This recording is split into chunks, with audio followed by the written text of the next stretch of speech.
Pada akhir libur Lebaran Idul Adha, suasana di Bandara SMB2 terlihat alami peningkatan penumpang hingga 20%. Namun, kondisi ini tidak berpengaruh dengan pendapatan jasa porter di Bandara SMB2 yang sepi. Pada akhir libur Lebaran Idul Adha 1445 Hijriah dan cuti bersama tahun 2024, dari pantauan PAL TV, suasana di Bandara Sultan Mahmud Badarudin II Palembang terlihat lengang. Salah satu porter di Bandara SMB2, Reza, mengatakan, pada akhir libur Idul Adha serta cuti bersama ini terjadi lonjakan penumpang sebesar 20%.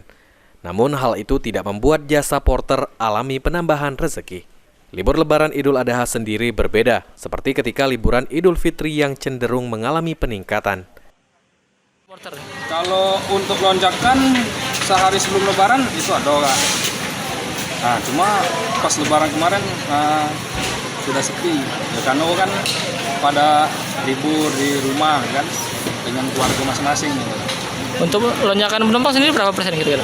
Sekitar 20%. Untuk tahun kemarin juga terjadi lonjakan enggak? Untuk kapan itu? Tahun kemarin pas Idul Adha tahun kemarin.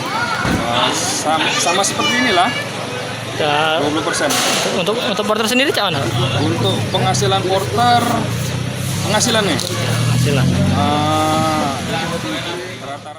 Ditambahkan Reza, berbeda pada saat libur sekolah yang bisa mengalami peningkatan hingga 50%.